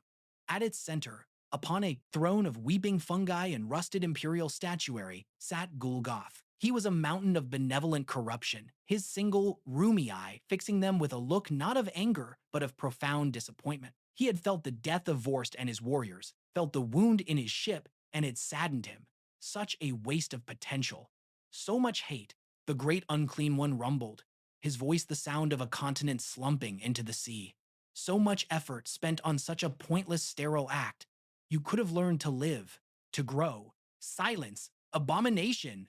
Oricon roared, his psychic presence flaring like a sun. You are an offense to reality itself. Your time of growth is over. The final battle began. The Grey Knights formed a circle of steel around their Grand Master, holding back the tide of plague-bearers and Nurglings that swarmed from the shadows of the throne. At the center of this storm of silver and filth, two titans clashed. Valdar Oricon was a blur of motion, his speed defying the bulk of his armor. The Argent Fury hissed through the air, leaving trails of white-hot energy, each strike capable of carving a tank in two. Golgothgor was ponderous, slow, but possessed of an impossible resilience. Oricon's strikes, which would have banished any lesser daemon, were absorbed into the great Unclean One's blubbery flesh, the wounds closing almost as fast as they were made, weeping sluggish, regenerative pus. The Daemon Lord swung his own weapon, a colossal, rust-pitted flail known as the Plague Reaper, its head a captured and corrupted starship engine. Each swing was slow but carried the force of a meteor, shaking the very foundations of the living ship. The air crackled with power as psychic force met primordial decay. Oricon struck again and again, his blade carving deep into the daemon's flesh, but Golgothgor merely laughed, a deep, rolling sound of paternal amusement. You see, he gurgled, as a fresh tide of Nurglings burst from a new wound on his stomach. Your every blow only helps me give birth. You are a fine midwife, little knight. Oricon knew he could not win through attrition. He gathered his psychic might for one final, all-or-nothing strike. He ignored the daemon's flail as it swung towards him, accepting a glancing blow that cracked his chestplate and sent him stumbling back. In that moment of vulnerability, he focused his entire being, the sum of his faith and fury, into his blade. He lunged forward under the daemon's guard and thrust the Argent Fury, not into the monster's flesh, but deep into its single, vast, rheumy eye. It was an attack not just on the body, but on the soul.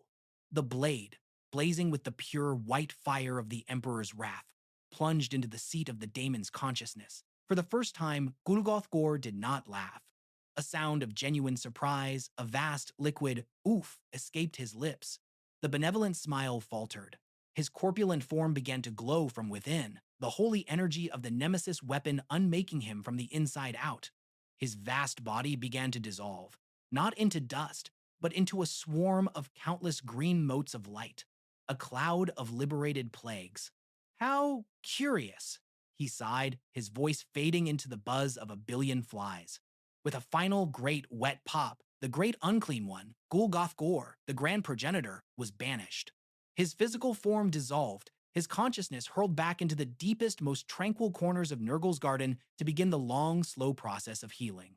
His final emotion was not hatred or pain, but a gentle, paternal satisfaction. The little soldiers had tried so hard, and in the end, they had only succeeded in helping him spread his seeds. The banishment of Golgothgor was not a clean surgical victory, it was the lancing of a colossal abscess.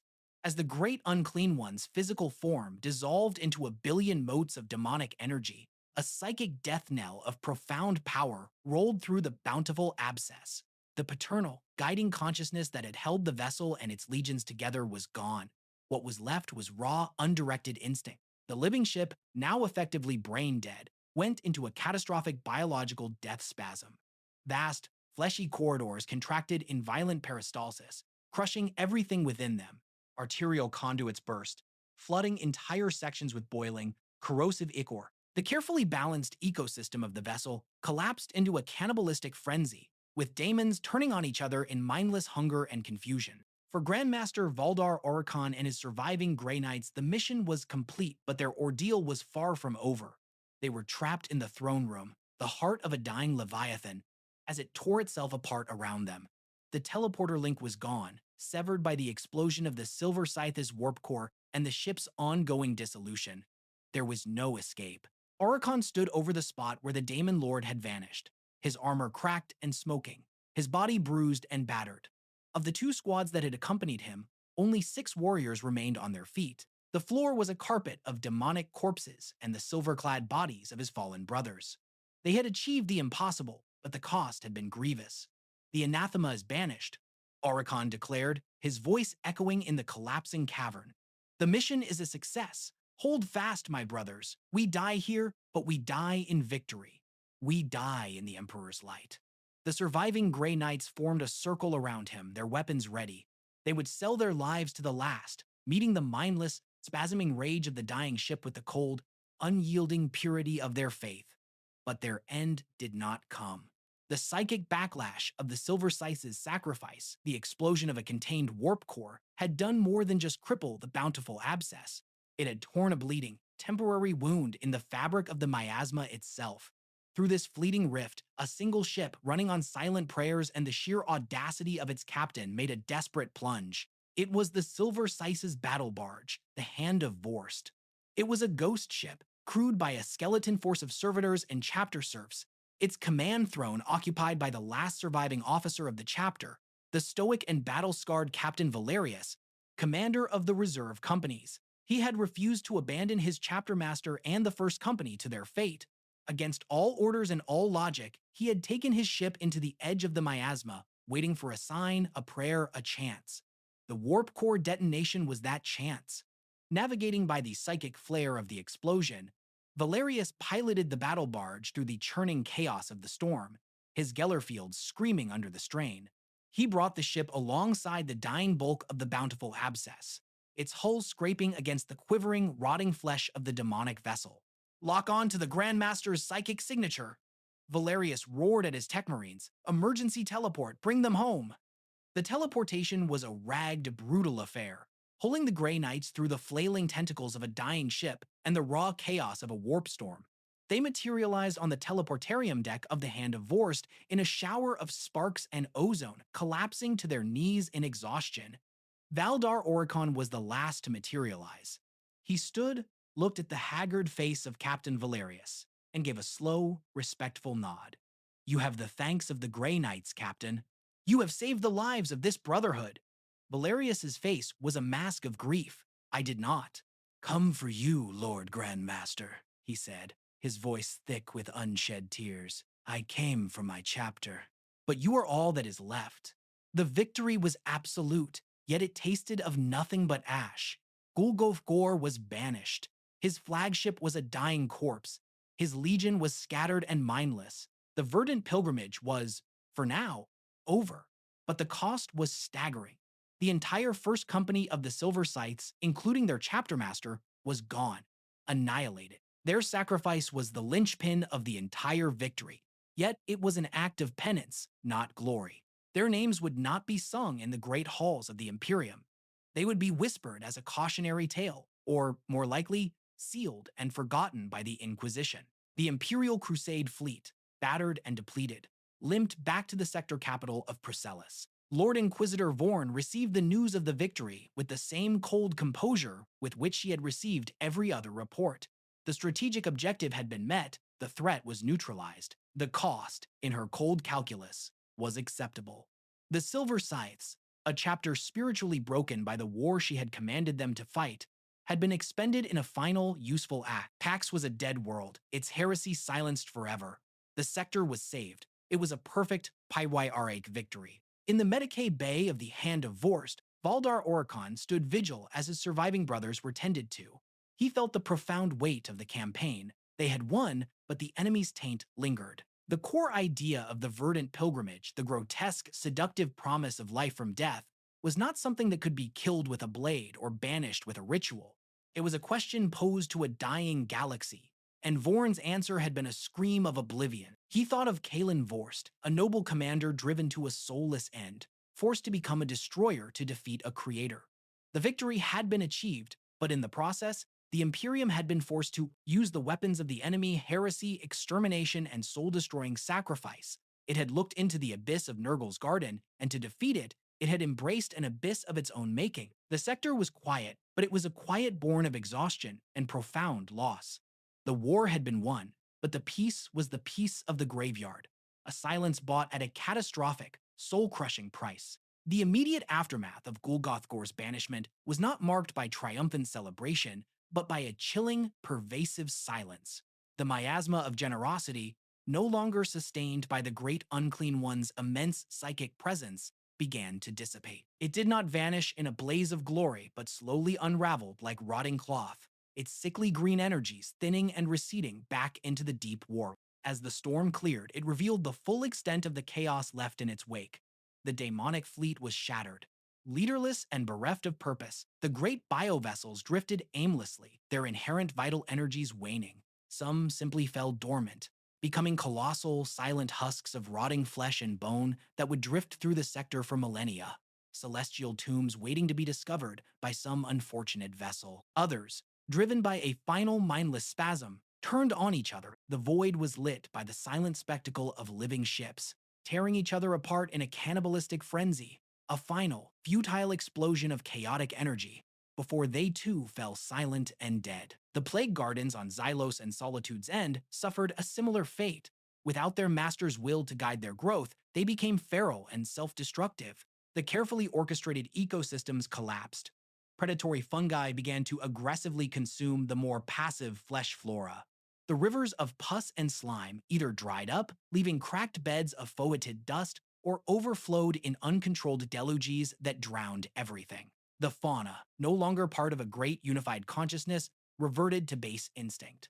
Herds of plague beasts stampeded into sentient bogs, drowning themselves in their mindless panic. Swarms of plague drones, their hive minds shattered, fought each other until the skies were clear. The worlds were not dying in the conventional sense. They were committing suicide, their unnatural vitality turning inward in a wave of auto-consumption. The Imperial Crusade, fleet, what was left of it, was a specter of its former strength. Ship after ship limped back to the rallying point over Procellus, their hulls scarred, their crews hollow-eyed and exhausted. The Vostroyan Ishipsembered Firstborn had been reduced to less than a quarter of its original strength. The Cadian Bekshipseth Armored had lost nearly every tank they had deployed on Solitude's End. The fleet's logistical train was in shambles, a situation only slightly alleviated by the grim liberation of Pax's remaining resources. The greatest casualty, however, was the Silver Scythes. The Hand of Vorst returned to the fleet alone, a flagship with no chapter to lead. Captain Valerius, now the de facto chapter master of a chapter that existed only on paper, maintained a stoic and dignified silence. He refused all offers of aid or condolence, his ship standing apart from the main fleet, a solitary monument to the price of victory.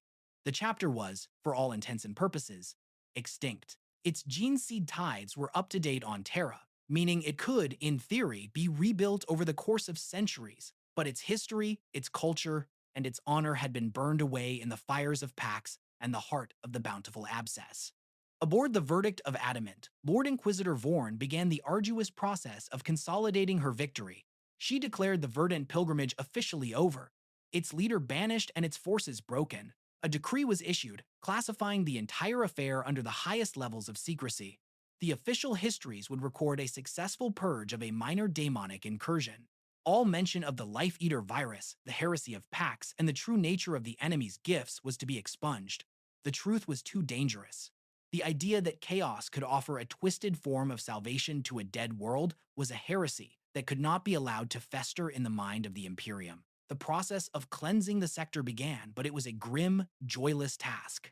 The feral, plague worlds were still too dangerous to approach directly. Vorn's solution, as always, was absolute. She ordered a campaign of sustained orbital bombardment against both Xylos and Solitude's End. For weeks, the remaining ships of Battlefleet Moribundus pummeled the two worlds. There was no resistance. They were simply firing into dying organisms, accelerating their decay. The once vibrant surfaces were churned into a lifeless, irradiated slurry. The bombardment felt less like an act of war and more like a laborious, galactic-scale sanitation project. Fleets of Adeptus Mechanicus vessels followed in the wake of the bombardment, not to colonize but to study and sterilize. They deployed arcane radiation emitters and chemical purifiers, ensuring that not a single demonic microbe, not one resilient spore, could survive to one day reignite the plague of life. They were salting the Earth on a planetary scale, rendering the worlds utterly and permanently dead, a state Vorn now saw as the ultimate form of purity. The shattered front was a scene of quiet desolation. The soldiers and sailors of the Crusade, the survivors, were not lauded as heroes. They were quarantined, debriefed by Vorn's inquisitorial agents, mind-scrubbed where necessary, and quietly redeployed to other distant war zones. They were living reminders of a truth that had to be buried. Their memories a liability to the fragile peace Vorn was imposing. The war was over, but the silence it left behind was profound. It was the silence of dead worlds, of an extinct chapter, of erased histories. It was a peace bought not with heroism, but with excision, a victory achieved by cutting out and burning away every trace of the conflict, leaving a clean, sterile, but deeply scarred sector, haunted by the memory of a war that, officially, had never happened. In the quiet that followed the scouring, a new and far more ancient threat began to stir. The Life Eater virus, the Imperium's ultimate weapon of sterile death, had an origin shrouded in the darkest secrets of the age of technology. Its creators, Long Dust, had designed it not just for biological targets. Woven into its nanophage code, dormant and undetectable by the Adeptus Mechanicus, was a secondary protocol, a caretaker directive. It was a failsafe, a whisper of code designed to activate only in the presence of a specific, non-biological threat signature that the weapon's creators had once faced. The primary component of the virus did its work, unmaking the biological matter of Saint Arabella. But the secondary component, the Necrotech Whisper, found no target. Instead, it did what it was programmed to do. It listened. For centuries it had waited, and in the radioactive soup of a dead shrine world, it finally heard a faint, distant echo, a resonance of technology it recognized. On the deployment of the Life Eater, it sent a single, silent, hyper-compressed burst of data deep into the void of space. The signal was not psychic, nor was it radio. It traveled along quantum channels faster than light and was aimed at a target that had not stirred in 60 million years. Deep in the outer darkness of the Sector Moribundus, orbiting a colossal, slumbering gas giant named Ophidion's Veil, lay a string of asteroids that were not asteroids at all. They were stasis tombs, silent and cold, perfectly camouflaged against any conventional scan. The signal, a key crafted in an age before mankind had left Terra, touched the master tomb. Deep within the central asteroid, in a chamber of silent, black necrodermis, a single green glyph on a vast sarcophagus pulsed with light for the first time in 60 million years. The master control program of the Zarathustran Necron dynasty awoke. It did not awaken with the groggy consciousness of a living being, but with the cold, instantaneous logic of a perfect machine. Its first act was to process 60 million years of galactic background radiation, stellar drift, and cosmic decay. It noted the rise and fall of a dozen minor empires, the birth of the Eldari, their fall, and the noisy, brutish emergence of humanity. All were noted as insignificant vermin infesting their rightful domain. Then it analyzed the signal that had awakened it. The data was archaic, but the core identifiers were unmistakable. It was a weapon signature, a specific strain of necrophage technology that the Necrontyr had encountered during the final desperate stages of the War in Heaven. A weapon created by the human ancestors, the so-called Men of Gold, who had been fleeting but surprisingly dangerous allies of the Old Ones. The Zarathustran dynasty had been tasked with the silent observation of this region of space, their eternal vigil set to watch for the re-emergence of this specific technological threat, and now it had re-emerged. The master program's logic was flawless and without mercy. Directive Ear, the enemy has returned. Directive E, the current biological infestation of the galaxy is a potential vector for this enemy technology. Directive Psalm, the infestation must be cleansed. The Great Sleep was over. Across the hidden tomb complexes of the sector, a silent, cascading command signal went out. On a dozen dead moons and within the cores of lifeless planetoids, Ancient machinery began to stir. Rivers of liquid metal, cool for millennia, began to heat. Energy conduits, dormant for eons, glowed with eerie green light. In countless crypts, legions of Necron warriors stood silent in their racks, their metallic bodies inert.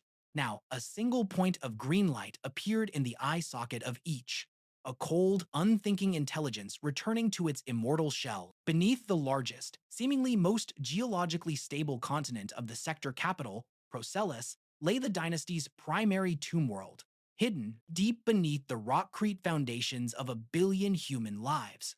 Lord Inquisitor Vorn, in her obsessive quest to purge the taint of Nurgle, had no idea that her own fortress was built upon a far older and more profound threat. The first signs were subtle, dismissed as aftershocks of the recent war. Minor seismic tremors, power grid fluctuations in the underhives, strange energy readings that the local Mechanicus adepts attributed to lingering warp taint. But deep below, it was the sound of an empire reawakening. Canoptech spiders cuddled from their alcoves, their multifaceted eyes glowing as they began repairing and reactivating the silent machinery. Tombstalkers and wraiths phased through solid rock, their silent patrols recommencing after a sleep longer than the history of the human race. And in the central Chronos chamber, the sarcophagus of Pharaon Zarathus the Eternal, overlord of the dynasty, began to vent vaporous chronon particles. His living metal body began the slow process of self-repair, his mind stirring from the dreamless stasis of ages. While the Imperium was congratulating itself on a victory that had left it shattered and bleeding, it was blissfully unaware that its actions had merely served as an alarm clock for a foe infinitely more ancient, patient, and thorough. Ghoul Gothgor, in his temporary banishment within Nurgle's garden, could feel this new stirring in the Materium. The cycle of life and death was about to be interrupted by something that was neither. A great, sterile stillness was coming. And the great Unclean One, a connoisseur of all forms of suffering and despair, let out a slow, contented chuckle. The seeds of his pilgrimage had not just created gardens of flesh, they had inadvertently tilled the soil for a harvest of silent silver death. The whispers of a new war were not whispers at all. They were the silent, inexorable hum of resurrection engines, a sound the Imperium would not hear until it was far, far too late. The scouring of Sector Moribundus was a monument to the Imperium's capacity for grim, methodical erasure. Under the unblinking gaze of Lord Inquisitor Vorn, the campaign transitioned from a war of annihilation to a vast, joyless project of sanitation. The primary instruments of this new phase were not the depleted regiments of the Guard or the broken spirit of the Astartes, but the cold, tireless engines of the Adeptus Mechanicus and the black ships of the Inquisition. Vorn's decree was simple. The taint of the Verdant Pilgrimage was to be expunged, not just from the physical worlds, but from the memory of the sector itself. Fleets of purification vessels, great slab-sided ships more akin to mobile refineries than warships, took up station over the now silent garden worlds of Xylos and Solitude's End. For months on end, they subjected the planets to a relentless barrage of arcane energies. Rad cleansers bathed the surfaces in waves of lethal radiation, potent enough to scour life from the deepest subterranean cavern. Alchemical barges sprayed clouds of corrosive defoliants that reduced the remaining biological sludge to inert chemical salts. The goal was not merely to kill what was left, but to render the very soil, the very bedrock, incapable of ever supporting life again. The process was slow, costly, and utterly soul-crushing for the mortal crews who carried it out. They were cleansing worlds that were already dead, a final, spiteful act against a vanquished foe. They called it the War of the Janitors, a bitter, whispered joke in the mess halls and engine rooms. On the worlds of the sector, Bourne's agents moved with silent, deadly purpose. The surviving soldiers of the Crusade were sequestered in quarantine camps, subjected to rigorous physical and psychological screening. Those deemed to have been exposed to the enemy's ideology or who showed signs of lingering despair or spiritual weakness were quietly culled. Entire platoons were declared lost in transit, their records sealed and their existence erased. The Imperium could not afford witnesses to a victory that was so ideologically compromising. The cult of the reborn flesh on Pax, though its leadership was gone and its world a ball of ash, had spread its seeds. Minor sympathetic uprisings had occurred on a half-dozen nearby moons and orbital stations. Vorn dispatched Deathwatch kill teams, elite Astartes seconded to the Inquisition, to deal with these embers of heresy. Their methods were swift, brutal, and absolute. There were no trials, no calls for repentance. There was only the bolt gun and the flame. The Deathwatch warriors, accustomed to fighting the foulest of Xenos, found themselves tasked with executing human citizens whose only crime was a desperate, twisted search for hope in a hopeless galaxy. This wave of purges and sterilizations culminated in a series of hollow, joyless ceremonies on the sector capital of Procellus. Lord Inquisitor Vorn, standing before the assembled remnants of the sector command, declared Sector Moribundus officially cleansed and secure. She commended the sacrifice of the fallen, her voice a cold, dispassionate instrument. She spoke of the unyielding strength of the Imperium, of the victory of order over chaos, but her words rang hollow in the cavernous halls of the governor's palace. There were no crowds cheering in the streets. There were only frightened citizens, weary soldiers, and the ever-present, gray-robed agents of the Inquisition, their presence a constant reminder of the war's true unspoken cost. The victory parade was a farce, a handful of battered lemon rust tanks, hastily repainted to hide the corrosive scars from Solitude's End, rumbled down the main thoroughfare. A single squad of silver scythes, drawn from the reserve companies under Captain Valerius, marched in the procession. They were a symbol of the Astartes' contribution, but their silver armor seemed dull, their steps heavy, their presence more akin to ghosts at a funeral than heroes at a celebration. Captain Valerius refused to attend the ceremony, remaining in orbit aboard the Hand of Vorst, a silent, solitary vigil for his lost brothers. The greatest challenge for Vorn was rewriting the history of the conflict. The official narrative, disseminated by the Adeptus Ministorum, was a simple, heroic tale. A daemonic fleet had invaded, been met by the righteous fury of the Imperium, and been decisively crushed. The destruction of Pax was attributed to a cyclonic torpedo malfunction during a battle with Chaos renegades who had infiltrated the planet's government. Saint Arabella's fate was simply erased from all star charts, its existence now classified at the highest levels. But truths, especially truths of such magnitude, have a way of leaving ghosts. Throughout the sector, a strange, quiet fatalism began to take root. People spoke in hushed tones of the war that wasn't, of the Inquisitor who saved the sector by destroying it. The Verdant Pilgrimage was officially a forgotten footnote, but the questions it had raised lingered like a chronic disease. In a galaxy of death, was a monstrous life truly worse than a noble void? The scouring was a success in the cold hard logic of imperial statecraft.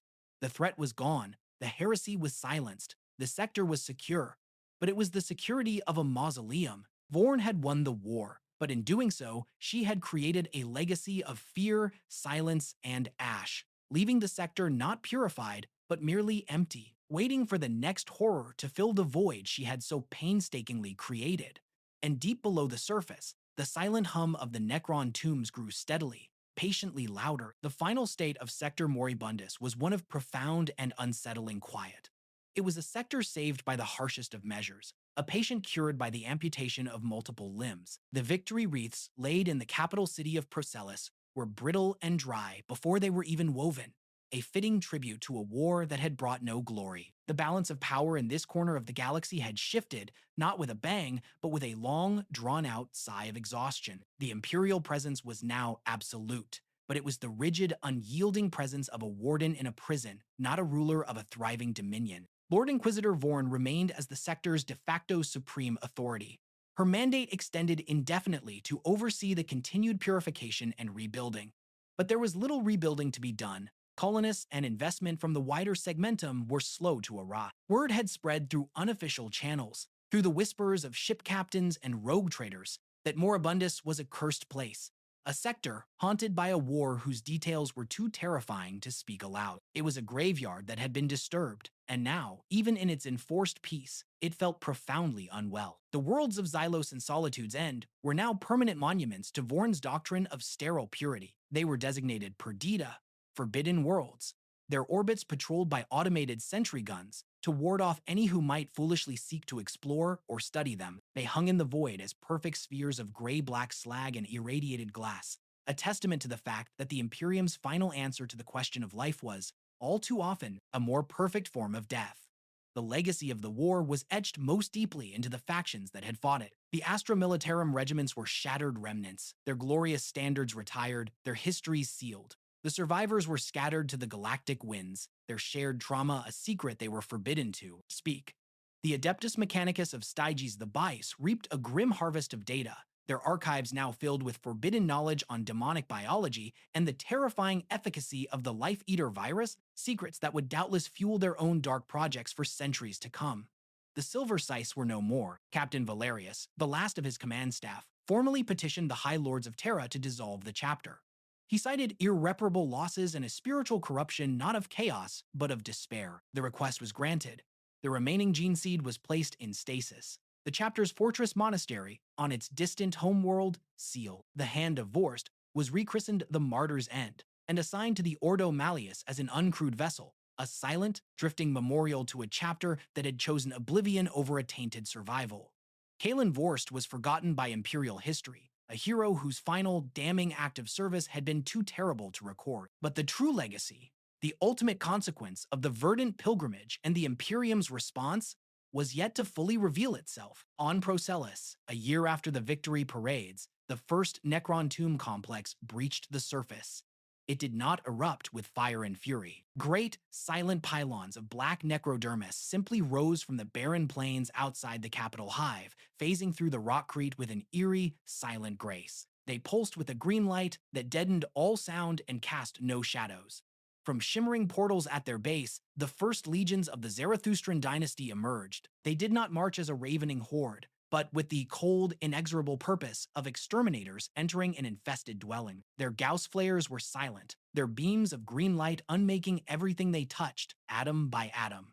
The planetary defense force, complacent in the new, enforced peace, was swept away in hours. The people of Procellus, who had survived a demonic crusade and a brutal, inquisitorial purge, now faced an enemy that did not hate them, did not want to convert them, and did not even acknowledge their right to exist. They were simply vermin to be cleansed. Pharaon Zarathus the Eternal, his ancient mind now fully awake, watched the silent, efficient slaughter from his command throne deep below. The noisy, fleshy chaos of the surface world was an offense to the perfect, silent order of his tomb. He had been awakened by a threat from the dawn of time, and he would not rest until this galaxy was returned to its proper state, a silent, orderly dominion of the Necrons.